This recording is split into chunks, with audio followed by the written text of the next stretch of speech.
اذ نادى ربه ربه انی مسنی الضر وانت ارحم الراحمین ارکض برجلک ھذا مغتسل بارد وشراب۔ نحمد و نصلی علی رسول الکریم۔ سامعین گرامی، سیدنا ایوب علیہ السلام کا پیارا قصہ چل رہا تھا۔ انشاءاللہ تعالی آج کی مجلس میں اسے پورا کرنے کا ارادہ ہے۔ یہ بات آپ سن چکے ہیں، جو وقت کے بڑے سیٹھ، بڑے جائیداد والے، ذمہ دار، مال و متاع والے، امتحان ہوا، ہر شے ختم، جو سینکڑوں کی تعداد میں اونٹ ختم، ہزاروں کی تعداد میں بکریاں ہلاک ہو گئیں، کھیت اجڑ گئے، باغات اجڑ گئے، 7 بچے، 7 بیٹیاں وہ بھی شہید ہو گئے، کنبہ خاندان بھی ختم ہو گیا، بیچارے اکیلے رہ گئے۔ چلو اکیلے صحت مند ہوتے، صحت بھی ختم ہو گئی، اتنی کوئی بیماری کھجلی سی لگ گئی، خارش سی، کہ خارش کرتے کرتے ناخن ٹوٹ گئے، پھر ٹھیکرے اٹھائے وہ ٹوٹ گئے، پھر پتھروں کے ساتھ خارش کی، آگ سی لگی ہوئی تھی۔ شیطان لعین نے کوئی اثر ایسا ڈالا، یہ اللہ کی طرف سے امتحان تھا۔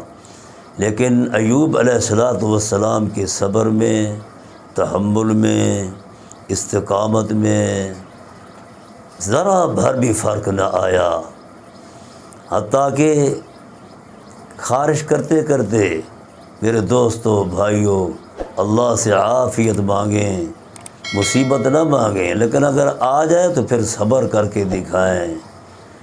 جسم سے خون بہنے لگا، پیپ بہنے لگا، دوست جو تھے، جو کل ان کے ارد گرد گھومتے، دسترخوان پہ بیٹھتے تھے، وہ بھی دور ہو گئے، سارے دور سے گزرتے۔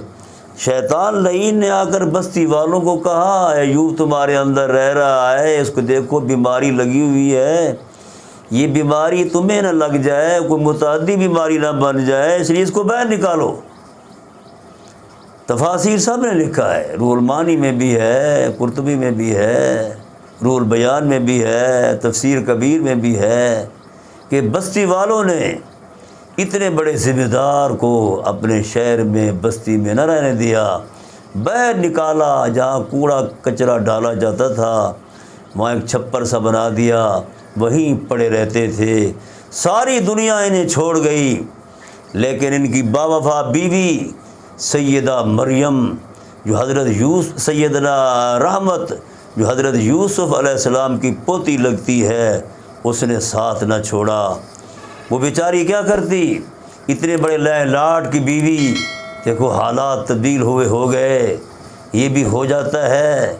اب کیا کر رہی ہے، جن کے گھر نوکرانیاں آتی تھیں، جھاڑو دیتی تھیں، کپڑے صاف کرتی تھیں، خدمتیں کرتی تھیں، اب بیچاری رحمت یوسف علیہ السلام جیسے آدمی کی پوتی ہے، اب یہ لوگوں کے گھروں میں جاتی ہے، کسی کے گھر جھاڑو دیا، کسی کے برتن صاف کر رہی ہے، کسی کے کپڑے دھو رہی ہے، 2-3 روٹیاں مل جاتی جیسے آپ نے جو آ کر اپنے بیمار خامد کو کھلاتی اور خود بھی کھا کر گزارا کرتی۔ اس طرح یہ سلسلہ چلتا رہا۔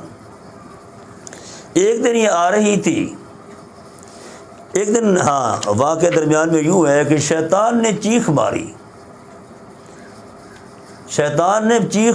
شیطان چھوٹے بڑے اکٹھے ہو گئے، کہنے خیر ہے، کیا بات ہے؟ ابلیس علیہ لعنت کہنے لگا، اس بندے نے مجھے ذلیل کر دیا ہے، اس نے مجھے عاجز کر دیا۔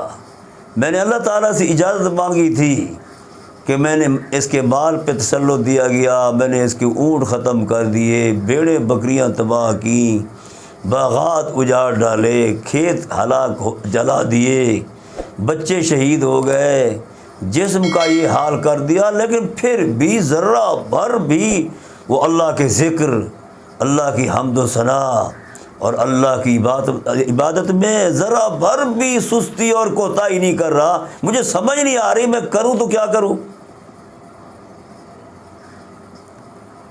شیطان بولے وہ تیرے ہیلے، وہ منتر مکر و فریب نہیں چل رہے جو جس کے ذریعے تو نے پہلوں کو گمراہ کیا۔ ابلیس علیہ اللعنت نے بولا میں نے سارا زور لگایا، سارے ہیلے وسیلے کیے، جتنے مکر و فگر فریب تھے، داؤ پیش سارے لگا دیے، ذرا بھی ایسا نہیں ہوا، مجھے سمجھ نہیں آتی میں کروں تو کیا کروں اس کے ساتھ۔ اس نے تو مجھے عاجز کر دیا، مجھے ذلیل کر دیا اس بندے نے۔ کہہ دو سبحان اللہ، استقامت ہو تو ایسے ہو، شیطان علیہ لعنت کو یوں ہی ذلیل کرو کہ رات جب روزہ افطار کرتے ہو سستی ہو رہی ہے، شیطان اگر کہے گا کوئی نہیں سو جاؤ، بعد میں تراویح پڑھ لینا، نماز پڑھ لینا، تو لا حول ولا قوت الا باللہ پڑھتے ہوئے جلدی جلدی وضو کر کے مسجد میں پہنچ جاؤ۔ اس طرح اس کو ذلیل کرتے رہو اور اس کو ناکام کرتے رہو، نامراد بناتے رہیں، جس طرح ایوب علیہ السلام نے اس کو نامراد کیا اور ناکام بنایا۔ تو دوسرے شیطان بولے یہ بتا تو نے آدم علیہ السلام کو جنت سے کیسے نکالا تھا، کس طریقے سے نکالا تھا، تو نے کس طرح وہاں داؤ پیچ چلایا تھا۔ اس نے کہا، ابلیس بولا اس کی بیوی حوا کے ذریعے میں نے شیطان کو پھسلایا تھا۔ اس نے کہا اس کی جو بیوی رحمت ہے اس کے ذریعے جو ہے آپ اس کو پھسلا سکتے ہیں، ہٹا سکتے ہیں، مگر نہ اس کے علاوہ کوئی چارہ نہیں۔ دیکھو ساری دنیا چھوڑ گئی، بھائی چھوڑ گئے، دوست احباب چھوڑ گئے، حشم خدم چھوڑ گئے، کوئی اس کے ساتھ نہیں رہا، صرف اس کی بیوی رحمت ہی اس کی خدمت کر رہی ہے، اس لیے اس کو پھنسا کس طریقے سے اس کی نافرمانی نہیں کرے گا۔ چنانچہ بعض روایات میں آتا ہے یہ حکیم بن کے کھڑا ہو گیا، لوگ اکٹھے تھے، پڑیاں دے رہا تھا، دوائیاں دے رہا تھا، بوتلیں دے رہا تھا۔ یہ بیچاری کام کاج کر کے واپس آ رہی گئی تو یہ بھی ٹھہر گئی، بھی بڑا حکیم ہے، چلو میں بھی اپنے بیمار خاوند کے لیے کوئی دوائی لے لوں۔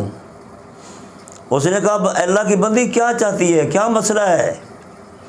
اس نے کہا مسئلہ یہ ہے میرا خاوند جو ہے حد سے زیادہ بیمار ہے، ہر وقت خارش چمٹی ہوئی ہے، پیپ بہ رہے ہیں، بعض روایات میں آتا ہے اس نے یہ بھی کہا کیڑے پڑ گئے ہیں، کوئی دوائی دے دے، لیکن میرے پاس پیسے نہیں ہیں۔ اس نے کہا پیسوں کی کوئی بات نہیں، مفت لے جا، لیکن اتنا کہہ دے کہ جب اس کو آرام آ جائے تو یہ کہہ دے نا کہ فلاں حکیم نے شفا دی۔ چنانچہ ایک پڑی لے کر آئی، ایوب علیہ السلام کو حال احوال سنایا۔ ایوب علیہ السلام فوراً بھانپ گئے، کہنے لگا یہ اللہ کا دشمن تھا، شیطان ابلیس تھا، وہ حملہ کر رہا ہے، تو نے اس سے دوائی لی کیوں؟ بہت غصے میں آ کر کہنے لگے اللہ نے مجھے اگر شفا دے دی میں تجھے 100 چمکیاں ماروں گا، اور آئندہ میرے قریب نہ آنا، میری خدمت نہ کرنا، تیرا کھانا وانا جو ہے مجھے کوئی ضرورت نہیں اس کی۔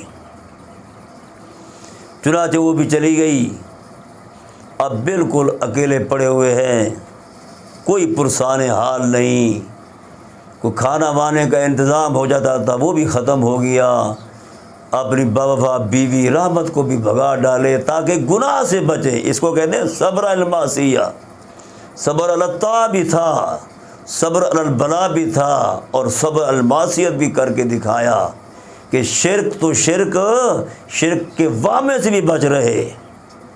اس وقت جو ہے ان کے دل پہ چوٹ لگی، اب تو یہ حالت بن گئی کہ ابلیس علیہ لعنت کو ہمت ہو رہی ہے ہمارے ایمان پہ ڈاکہ ڈالنے کی، توحید پہ ڈاکہ ڈالنے کی، تو بے ساختہ کہنے لگے کیا اذ نادى ربه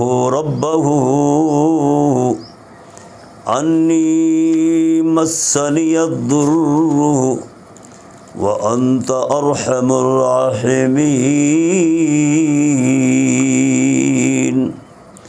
پروردگار مجھے تکلیف پہنچی جبکہ تو سارے مہربانوں میں سے بڑا مہربان ہے۔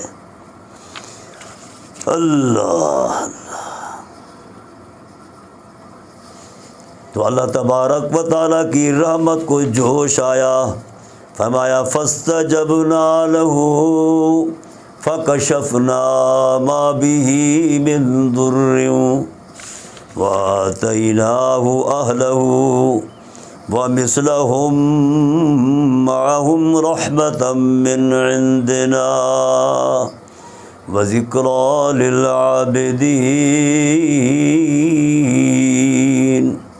اللہ تعالیٰ فرماتے ہیں ہم نے فوراً ان کی دعا قبول کی، جو تکلیف انہیں چمٹی ہوئی تھی ہم نے ہٹا دی، ہم نے آل بھی دے دیے، اتنے اور بھی دے دیے اپنی طرف سے ہونے والی مہربانی کی وجہ سے اور عبادت گزاروں کو نصیحت کرنے کی وجہ سے۔